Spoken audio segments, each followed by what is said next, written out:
In 1949, a businessman named Frank McNamara was having dinner at a restaurant in New York City when he realized he had forgotten his wallet. His wife had to come to the restaurant to pay the bill. McNamara was embarrassed. He was also apparently the kind of man who responded to embarrassment by inventing things. Sitting at that table, or sometime shortly after, he had the idea that there should be a card that a person could carry instead of cash that would allow them to pay at multiple establishments and settle the bill later. In February 1950, McNamara returned to the same restaurant with his business partner, Ralph Schneider. He paid the bill with a small cardboard card. This moment is remembered in the credit card industry as the First Supper. The card was the Diners Club card, widely recognized as the first modern charge card, and it worked at 27 restaurants in New York City. Within a year, Diners Club had 20,000 cardholders and 1,000 merchant locations. Within a decade, it had been joined by American Express, Bank AmeriCard, and dozens of other card programs. Within 2 decades, the credit card had become the primary payment instrument for a significant fraction of American consumer spending. Within 5 decades, it had become so embedded in American economic life that the idea of buying things without one seemed as remote as the idea of traveling without a car.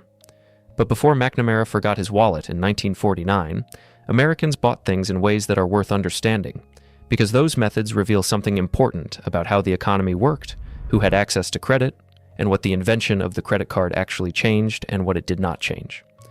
The credit card is so central to modern American economic life that it is easy to assume it must have always existed in some form, that the basic function it serves, allowing people to buy things now and pay for them later, must have been available to ordinary Americans throughout the country's history. It was not. The specific instrument of the credit card was new in 1950, but the underlying function, consumer credit, had a long and complicated history in America that shaped both what the credit card became and who it served. To understand what people did before credit cards, you need to understand the 3 systems that managed consumer purchasing in pre-credit card America: cash, store credit, and installment plans. Each of these systems served different functions, reached different populations, and had different consequences for the people who used them. Cash was the dominant medium of exchange for most of American history, and for most Americans, most transactions were cash transactions. You went to the store, you had money, you bought things. This is so obvious it seems not worth saying, but the implication of a cash economy is that your purchasing power at any given moment was limited to the cash you had on hand. If you needed something and did not have the cash for it, you either did not buy it or you found some other way to pay. The other ways to pay were what made the pre-credit card consumer economy interesting. Store credit was the oldest and most widespread form of consumer credit in America. In the general stores that served rural and small-town America through most of the 19th century and into the 20th, the proprietor knew his customers personally, knew their financial situations, and extended credit to those he trusted. A farmer who bought seed and supplies in the spring on credit, expecting to pay when the harvest was in, was participating in a system of personal credit that was fundamental to the agricultural economy. The general store's ledger, in which customer accounts were maintained, was the credit card of its era. This system had real virtues. It was flexible, adapted to the actual economic rhythms of agricultural life, and built on personal knowledge and trust. The store owner who extended credit to a farmer he had known for 20 years was making a credit decision based on the most relevant possible information. Direct personal knowledge of the borrower's character and circumstances. It also had real limitations. It was local, confined to the community where the store owner knew his customers. It was personal, unavailable to strangers or newcomers who had not yet established a reputation. And it was often exploitative, particularly for the rural poor and for sharecroppers in the South who were trapped in debt cycles with the company store or the local merchant who had a monopoly on their business. The company store, which sold goods on credit to workers in mining towns, lumber camps, and factory towns, was perhaps the most oppressive version of the store credit system. Workers who bought on credit at the company store were often paid in scrip redeemable only at that store, creating a captive customer base that had no alternative to paying whatever the company charged. The phrase "I owe my soul to the company store" from the song 16 Tons captured the experience of workers who were perpetually in debt to the employer who controlled both their wages and their access to goods. The installment plan was the second major system of consumer credit in pre-credit card America, and it developed specifically to allow working-class Americans to purchase durable goods, primarily furniture, sewing machines, pianos, and eventually automobiles and appliances that cost more than they could pay in a single cash transaction. The Singer Sewing Machine Company was one of the pioneers of installment selling, beginning in the 1850s.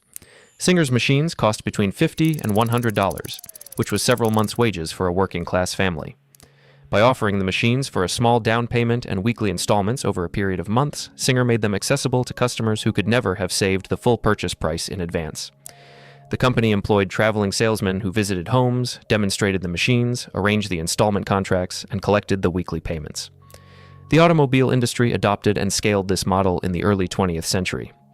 Ford's Model T, introduced in 1908 at a price of around $850, was initially sold for cash only, reflecting Henry Ford's personal conviction that consumer debt was a social evil.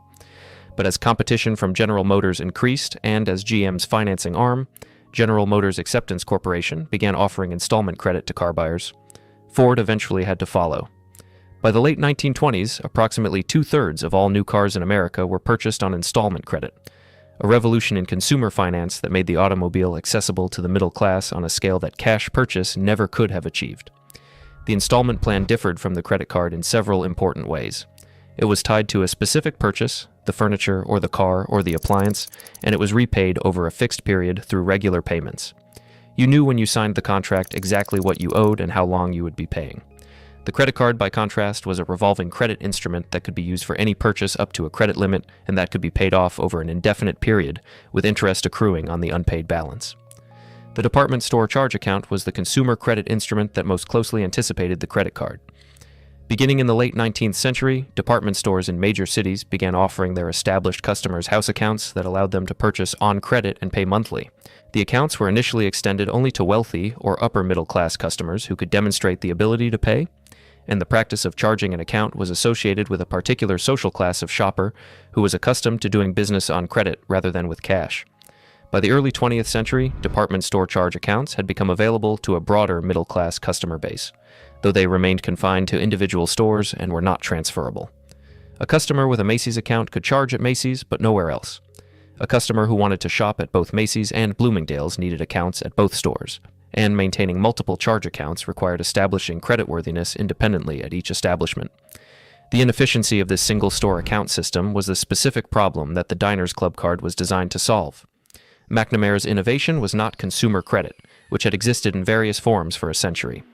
His innovation was the universal charge card, accepted at multiple establishments, with a single account maintained by a third party rather than by each individual merchant. The bank card that followed, Bank AmeriCard in 1958 and eventually Visa, built on this model with the further innovation of revolving credit, allowing cardholders to carry balances from month to month rather than having to pay the full balance each period. The spread of the credit card through the 1960s and 1970s transformed the consumer economy in ways that are difficult to fully quantify, but that are visible in the data. Consumer spending as a fraction of GDP increased, personal savings rates declined, the range of goods and services available to middle-class consumers expanded because credit allowed purchasing decisions to be made on the basis of desired consumption rather than on the basis of current cash holdings. The credit card also changed the experience of purchasing in ways that are more subtle but equally significant. Cash transactions are psychologically different from credit transactions. Paying with cash creates an immediate, tangible sensation of loss that paying with a card does not. Research in behavioral economics has consistently found that people spend more when paying by credit card than when paying with cash for the same goods, because the payment with a card is abstract and deferred rather than immediate and concrete. This psychological difference, which credit card companies understand very well, is part of why consumer debt has grown dramatically since the introduction of the credit card.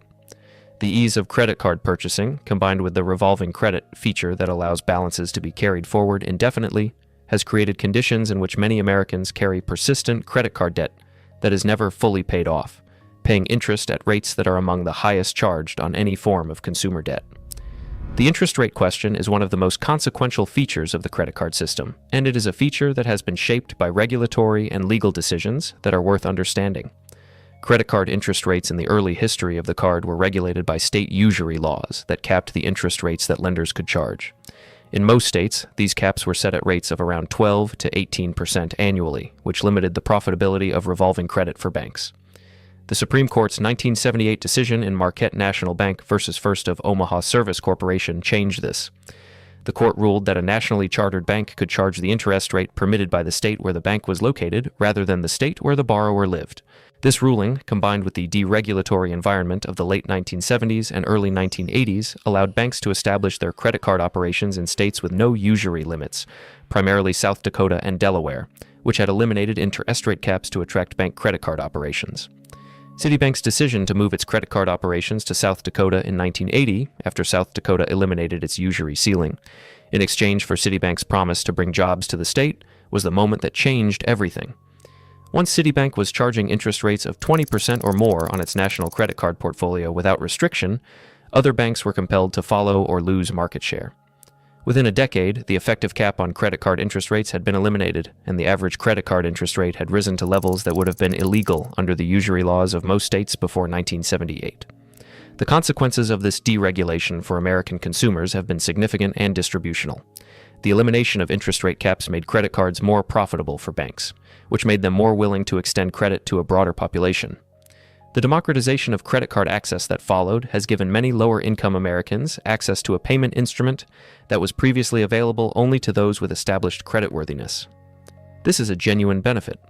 The same elimination of rate caps has meant that consumers who carry credit card balances pay interest at rates that are extraordinarily high by the standards of other forms of consumer credit.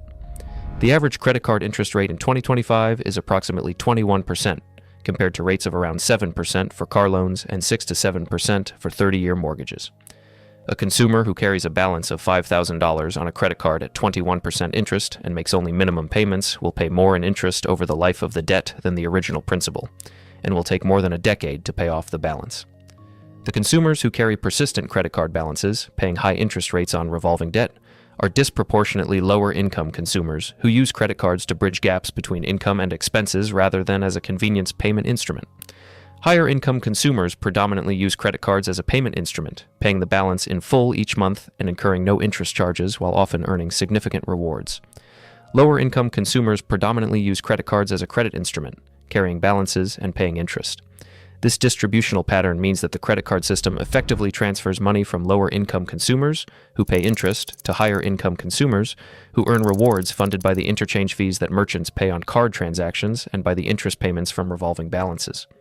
The rewards, points, and cashback benefits that make credit cards attractive to higher-income consumers are funded by the interest payments of lower-income consumers, who cannot pay their balances in full. This transfer is not visible or well understood by most consumers, which is why it has been politically durable despite its regressive distributional consequences. The credit card company that offers generous rewards to high-spending customers is not advertising that the rewards are funded in part by the interest payments of lower-income cardholders who are struggling to pay off their balances. The cross-subsidy is real, but it is embedded in a system that is complex enough that its distributional consequences are not obvious. The racial dimension of credit card access and credit card debt is significant and documented.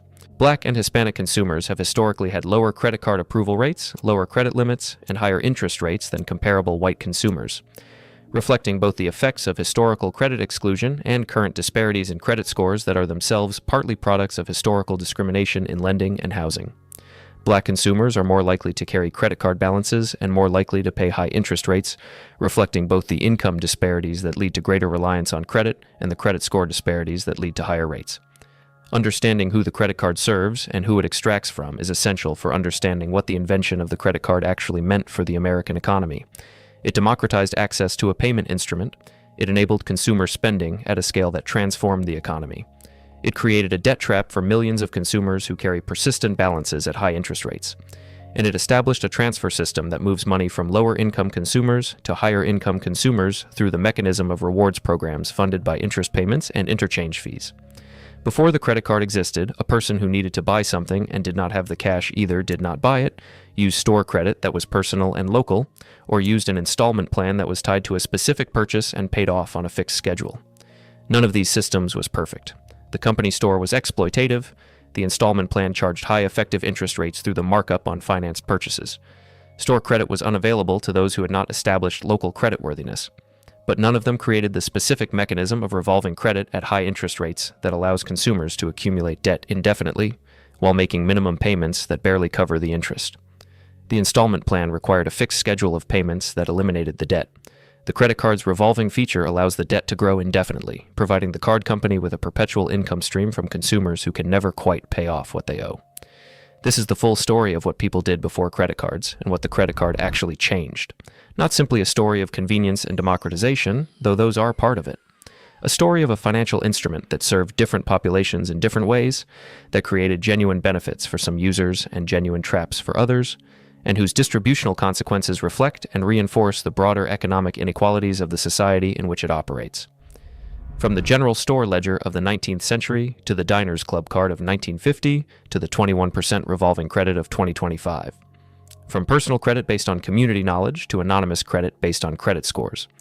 From installment plans that required fixed payoff schedules to revolving credit that can be carried indefinitely.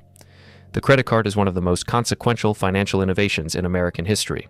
Understanding what it replaced, what it created, and who it serves is essential for understanding the consumer economy of the present. Subscribe if this kind of history is what you are here for. There is a great deal more of it ahead. To understand the full arc of consumer credit in America, you need to go beyond the credit card's invention and trace what happened in the decades after 1950, because the story of the credit card is not just the story of a new payment instrument, it is the story of a transformation in the relationship between Americans and debt, a transformation that has reshaped the economy, the household balance sheet, and the political landscape of the country. The early Diners Club card was not a credit card in the modern sense. It was a charge card. Cardholders were required to pay the full balance each month. There was no revolving credit, no option to carry a balance from month to month, no interest accruing on unpaid amounts. The card was a convenience instrument, allowing business travelers and expense account diners to avoid carrying large amounts of cash, not a credit instrument in the sense that the modern credit card represents. American Express, which launched its charge card in 1958, operated on the same model. The card was prestigious, associated with business travel and affluence, and required payment in full each month. The annual fee for the American Express card was a significant amount relative to average wages, which ensured that the card remained a product for the upper middle class and above. The innovation that created the modern credit card was Bank AmeriCard, launched by Bank of America in Fresno, California in 1958, and subsequently rolled out across California. Bank AmeriCard introduced revolving credit to the mass market. Cardholders could pay any amount above a stated minimum each month, with interest charged on the unpaid balance. This feature transformed the card from a convenience instrument into a credit instrument, and it transformed the economics of the credit card business. The revolving credit feature was not an incidental design choice. It was the business model. A charge card that required full monthly payment generated revenue only from merchant fees, the percentage of each transaction that the card company charged the merchant as a condition of accepting the card. These fees were typically around 2 to 3%, providing modest revenue relative to the card company's operating costs.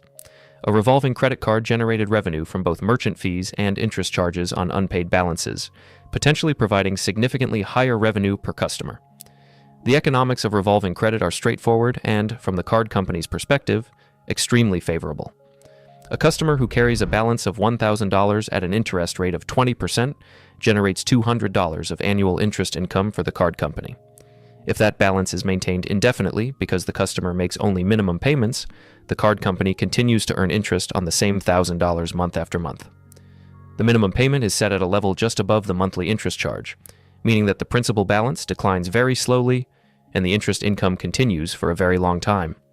Bank of America's 1958 Fresno drop, as it is known in credit card history, was a mass mailing of unsolicited Bank AmeriCards to 60,000 residents of Fresno. The recipients had not applied for the cards. They received them in the mail with a letter explaining what the card was and how to use it.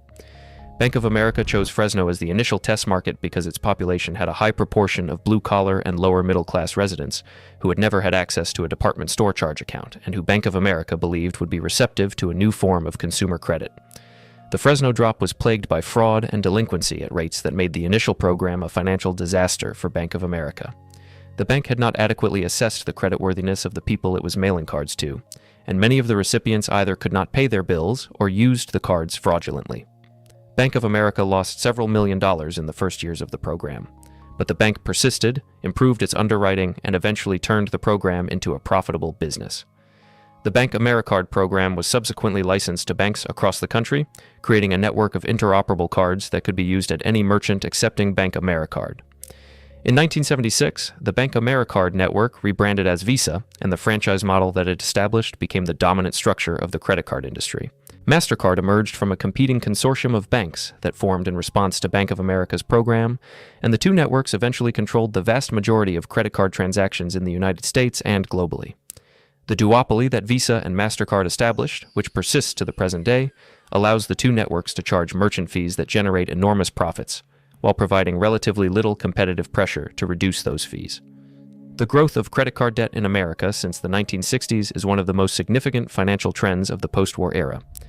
In 1970, total outstanding credit card debt in the United States was approximately $5 billion. By 1990, it had risen to approximately $238 billion. By 2024, it had reached approximately $1.1 trillion. The growth in credit card debt has outpaced inflation, economic growth, and population growth, reflecting a structural shift in how Americans finance their consumption.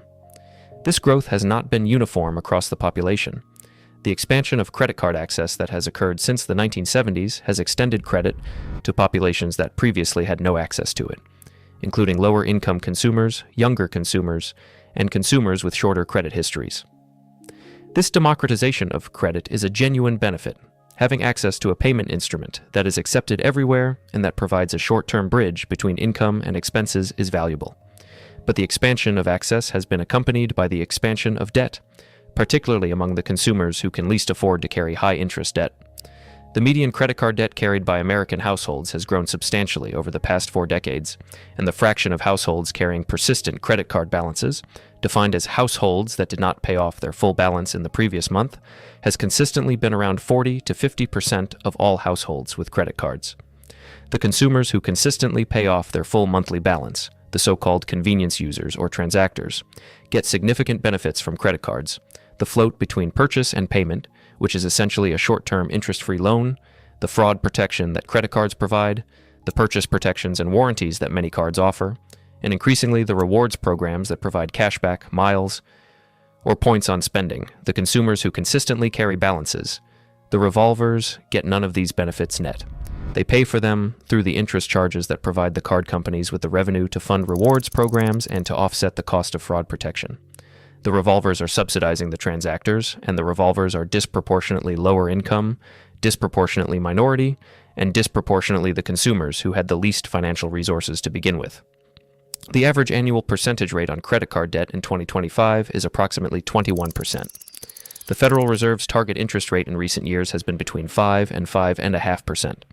The spread between the cost of funds for banks and the rate charged to credit card customers is approximately 15 to 16 percentage points, a spread that is dramatically larger than the spread on any other major form of consumer credit.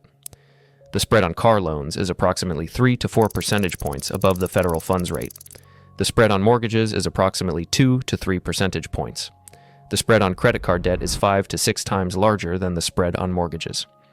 This extraordinary spread reflects several factors: the higher default rates on unsecured credit card debt compared to secured loans, the higher administrative costs of the credit card business, and the market power that the Visa-MasterCard duopoly and the concentration of the credit card industry provide to issuers.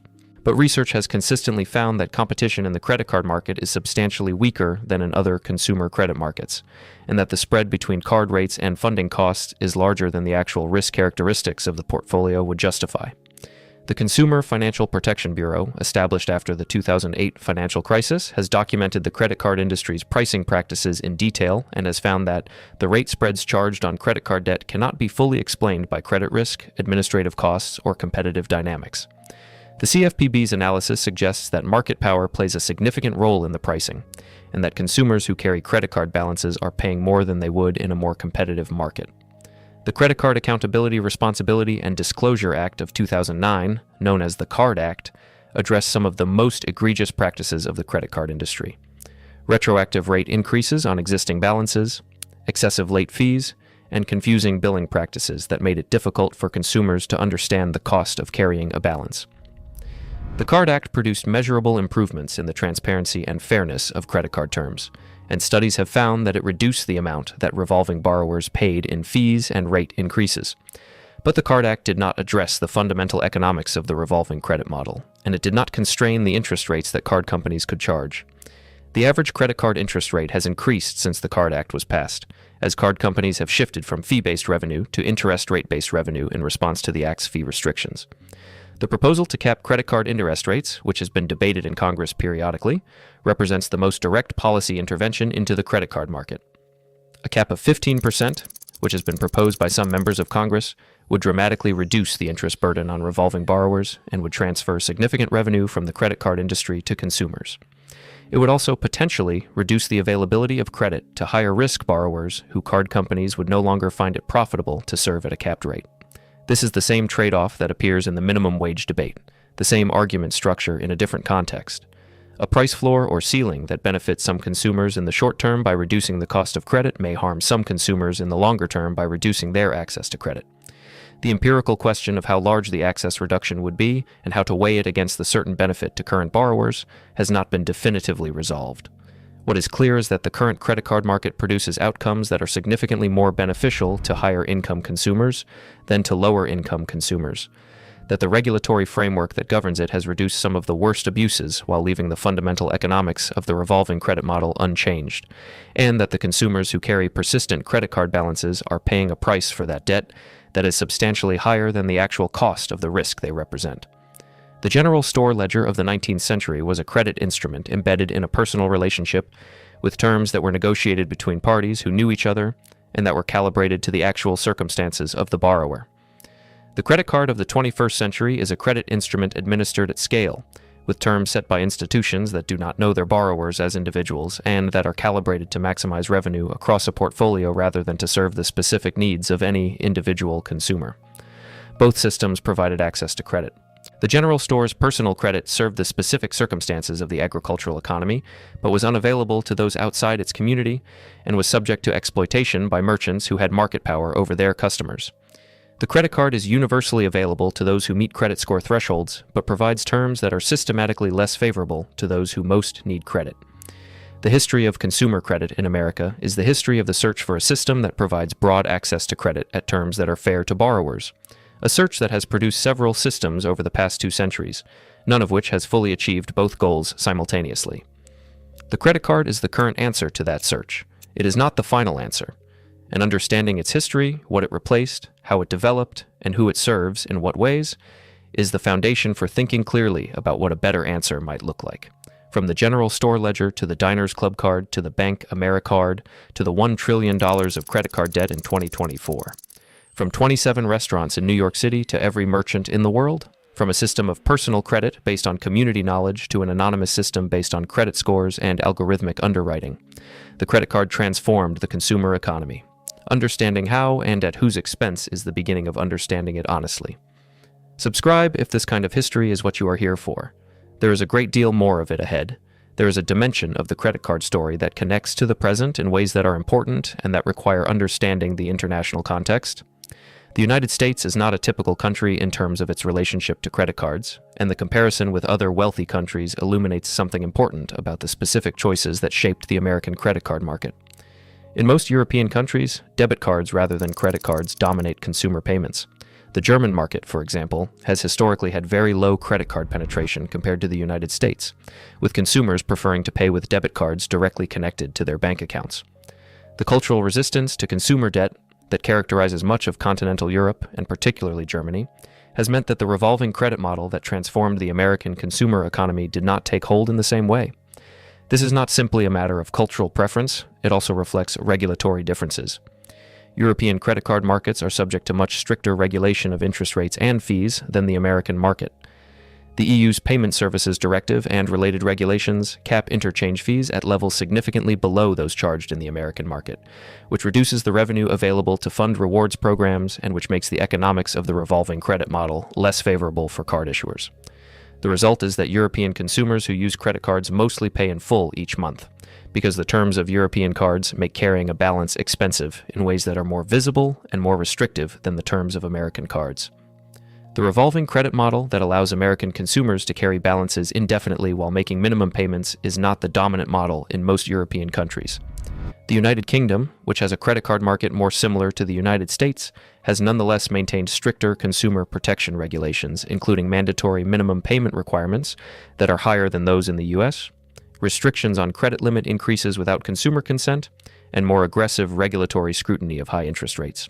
These international comparisons suggest that the specific form that the American credit card market has taken, with its high interest rates, extensive rewards programs, and large fraction of consumers carrying persistent balances, is a product of regulatory choices that were made over decades rather than an inevitable outcome of consumer preferences or economic logic. The deregulation of credit card interest rates that followed from the 1978 Marquette decision was a choice. The decision to allow card companies to charge any rate permitted by their home state was a judicial interpretation of an existing statute, but it was a choice that had alternatives. Congress could have passed legislation to establish a national interest rate cap after Marquette removed state-level caps. It did not. The regulatory environment that produced the current credit card market was created by specific decisions made by specific people in specific political contexts. Understanding this is important because it establishes that the current market is not the only possible market.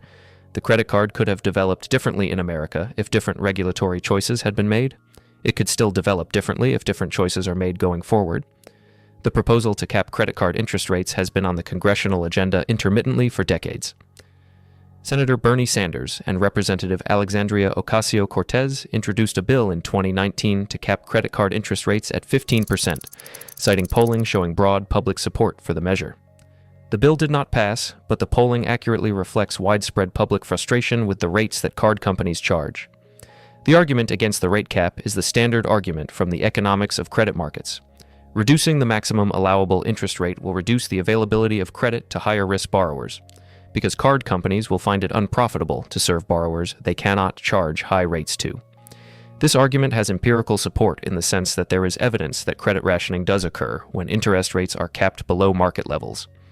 The question is how large the access reduction would be, and how to weigh it against the certain and substantial benefit to the current borrowers who are paying 20% or more on their balances. The politics of credit card regulation are shaped by the financial industry's lobbying power, which is among the most effective in Washington, and by the complexity of the credit card market, which makes it difficult for consumers to understand how they are being affected by regulatory choices. A consumer who pays 21% interest on their credit card balance knows that the rate is high. They are less likely to know that the rate is significantly higher than the actual credit risk they represent, that the spread is partly a product of market power rather than risk, and that a different regulatory environment might produce a lower rate. The current moment is a particularly interesting one for credit card regulation because the CFPB, under its recent leadership, has been more aggressive in scrutinizing credit card pricing than at any point since the Card Act was passed in 2009. The Bureau's proposal to cap credit card late fees at $8, which was challenged in court by the banking industry and had a complicated regulatory path, represented the most significant attempt to constrain credit card fees since the Card Act. Whether these regulatory efforts produce lasting change in the economics of the credit card market depends on the political environment and on whether the courts and Congress sustain them. The history of credit card regulation is a history of periodic reform followed by industry adaptation that partially offsets the reform, in a cycle that has left the fundamental economics of the revolving credit model largely intact. Understanding this cycle, and the specific regulatory choices that produce the current market, is essential for evaluating the current debates about credit card regulation and for thinking clearly about what a more equitable consumer credit system would look like. The man who forgot his wallet in 1949 and invented the Diners Club card was responding to a genuine inconvenience. The system that grew from that moment of embarrassment has transformed the consumer economy in ways that he could not have anticipated and that are still being worked out. The transformation is real. The credit card has made transactions more convenient, has democratized access to a payment instrument, and has provided consumer protections and purchase benefits that cash and store credit did not provide. The costs of the transformation are equally real. $1 trillion of credit card debt, average interest rates of 21%, a transfer system that moves money from lower income to higher income consumers through the mechanism of interest payments and rewards programs. Regulatory choices that have favored card company profitability over borrower welfare in ways that are measurable and documented. Both the transformation and its costs need to be part of the honest accounting of what the credit card is and what it has done to the American economy. From the general store ledger of the 19th century to the Diners Club card of 1950 to the $1 trillion credit card debt of 2024. That is the history, and the debate about what kind of consumer credit system America should have is still ongoing. Subscribe if this kind of history is what you are here for. There is a great deal more of it ahead. There is one more dimension of this history that deserves attention before we close, and it is the dimension of what the credit card has done to the relationship between Americans and saving, and between Americans and their own financial future. The pre-credit card consumer economy was, by necessity, more oriented towards saving than the credit card era has been. A consumer who could only purchase what they had cash for had to accumulate savings before making any significant purchase. The installment plan reduced this requirement for durable goods, allowing the purchase of furniture or a car or an appliance before the full cost had been saved. But even installment purchases required a down payment and a demonstrated ability to make regular payments, which created at least a minimal threshold of financial stability. The revolving credit card removed these constraints almost entirely. A consumer with a credit card could purchase almost anything up to their credit limit with no down payment, no fixed repayment schedule, and no requirement to demonstrate any saving capacity whatsoever. The only requirement was an ability to make the minimum monthly payment, which could be a small fraction of the outstanding balance.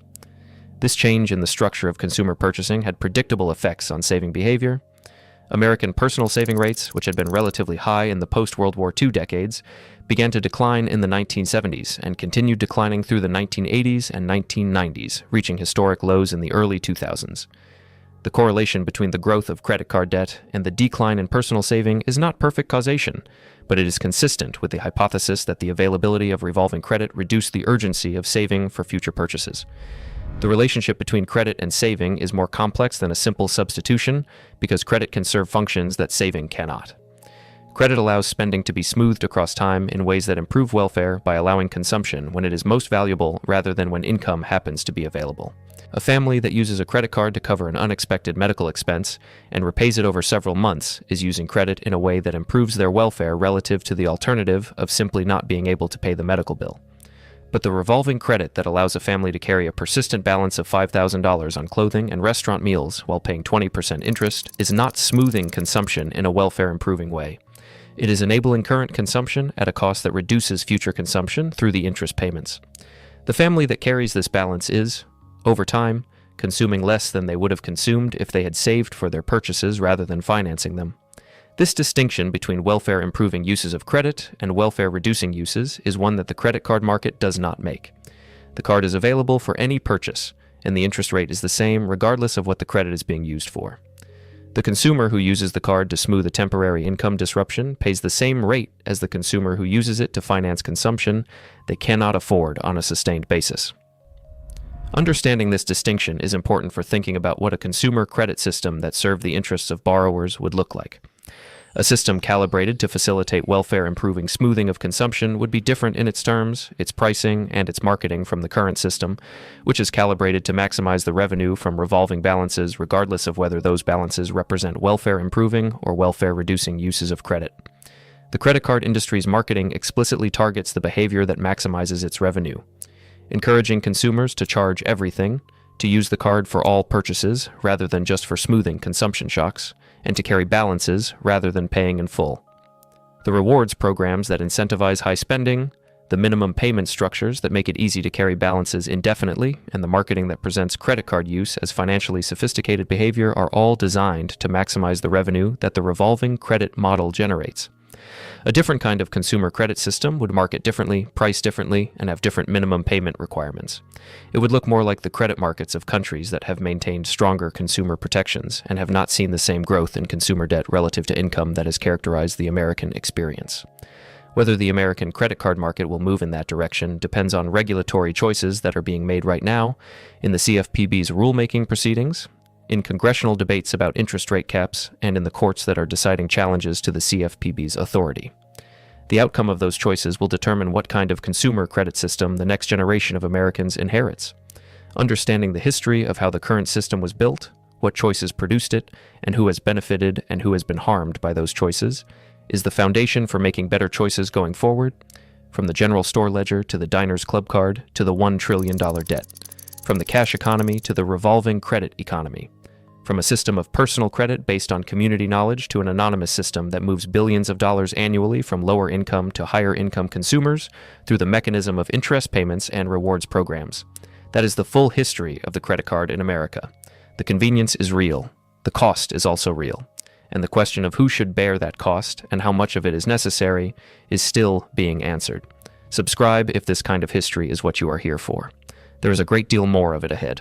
The final thread of this history connects everything that has come before to the specific situation of the consumers who are carrying credit card debt right now, in 2025 and what that debt means for their financial futures.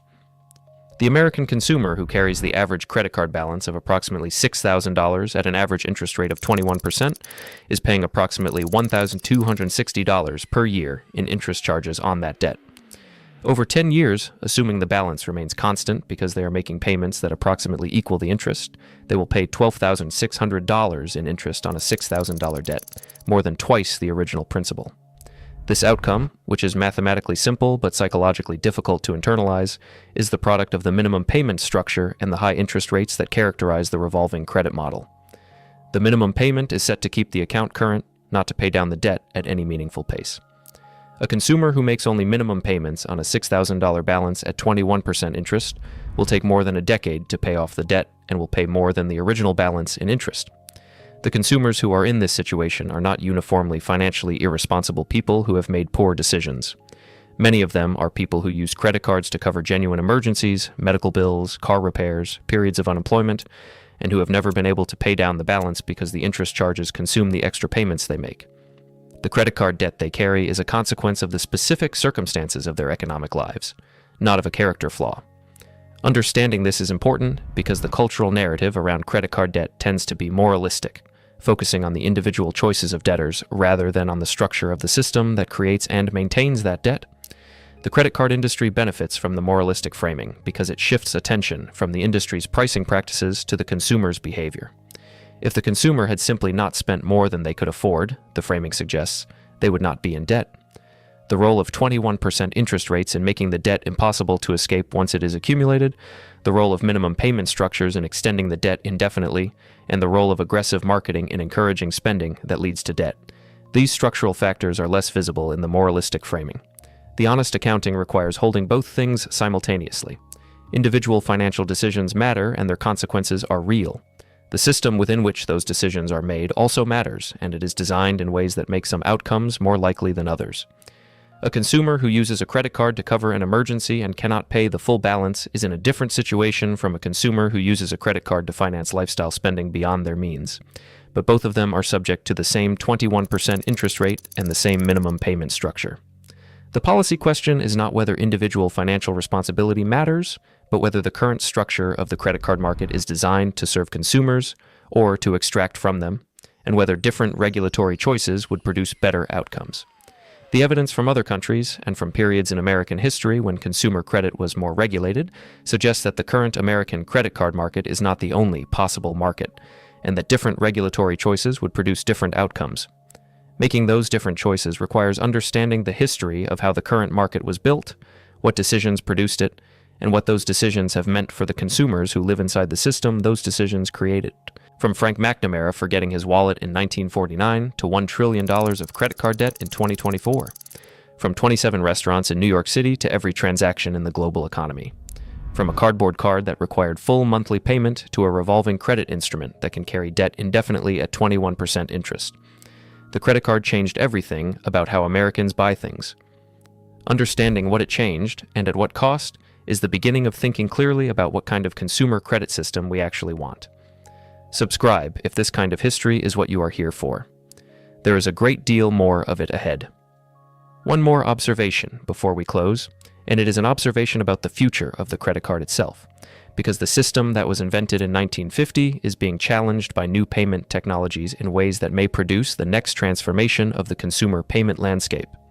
The rise of digital payment systems, including mobile payment platforms like Apple Pay and Google Pay, buy now, pay later services like Affirm and Klarna, and the growing use of account-to-account payments that bypass card networks entirely, represents a set of challenges to the credit card model that did not exist a decade ago. Buy now, pay later services are particularly interesting in this context because they offer a form of consumer credit that is in some ways similar to the installment plans of the pre-credit card era. A specific purchase is financed over a fixed number of payments, with no revolving balance and often with no interest if the payments are made on schedule. The BNPL model removes the indefinite revolving aspect of credit card debt and returns to the fixed-term installment model that characterized pre-credit card consumer financing. Whether BNPL services represent a genuine improvement in consumer welfare or simply a new form of debt trap is actively debated. The CFPB has been investigating BNPL services and has found that they can lead to consumers taking on more debt than they realize because the point-of-sale financing model makes the purchase feel affordable in a way that obscures the total cost of the obligation.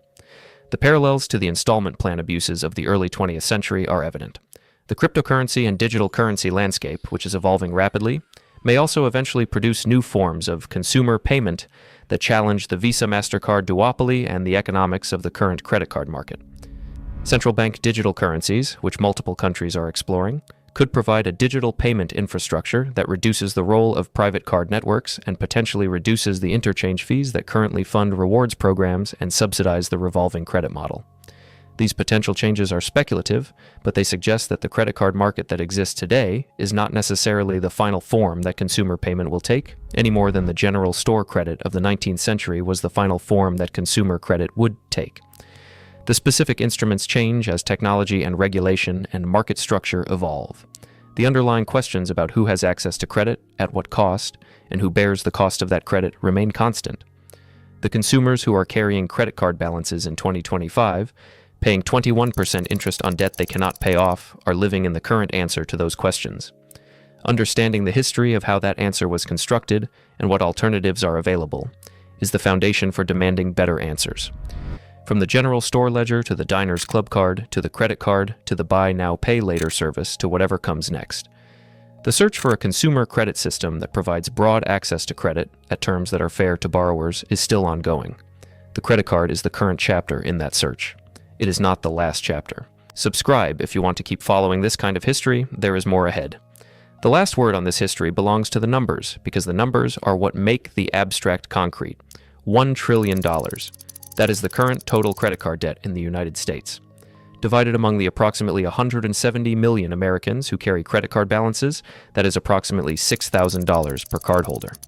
At 21% interest, the annual interest cost on that debt is approximately $210 billion. That is $210 billion per year flowing from consumers to financial institutions, largely from lower income to higher income Americans through the mechanism of interest payments and rewards programs. $210 billion is more than the federal government spends on food assistance. It is more than the federal government spends on early childhood education. It is more than the federal government spends on housing assistance. It is the amount that Americans pay annually in credit card interest, a cost that is largely invisible in public debate about the consumer economy. Understanding what that $210 billion represents, where it comes from, and where it goes, is part of understanding the credit card system honestly. Frank McNamara forgot his wallet in 1949. The system that grew from that moment now moves $210 billion annually from consumers to financial institutions, primarily from the lower half of the income distribution to the shareholders and executives of the credit card industry. That is the full accounting. The convenience is real. The cost is real. And the question of whether those costs are distributed fairly is the question that this history leaves open. Subscribe if this kind of history is what you are here for. There is more ahead. There is one final fact about this history that brings everything together, and it is a fact about the specific moment when the credit card stopped being a product for the wealthy and became a product for everyone.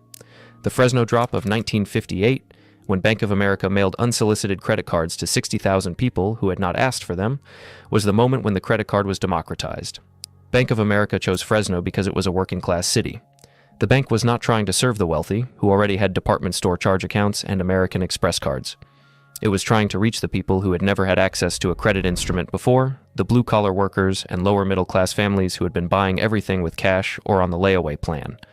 The democratization worked. The credit card became available to virtually every American adult. The range of goods and services accessible to working-class consumers expanded dramatically. The consumer economy grew, and the revolving credit model that Bank of America introduced in Fresno generated the $1 trillion of debt that American consumers carry today. The people of Fresno who received those unsolicited cards in 1958 did not know that they were participating in a financial revolution. They did not know that the small cardboard card in their mailbox was the beginning of a system that would eventually move hundreds of billions of dollars annually from consumers like them to financial institutions and high-income reward earners. They just knew they had a card that would let them buy things without cash. For many of them, that was genuinely useful. For some of them, it was the beginning of a debt trap they never fully escaped. Both of those things were true in Fresno in 1958. Both of those things are still true in America in 2025. That is the honest history of the credit card. From the forgotten wallet to the trillion-dollar debt, from the cardboard card to the digital payment, from the convenience to the cost. Subscribe if this kind of history is what you are here for. There is more ahead.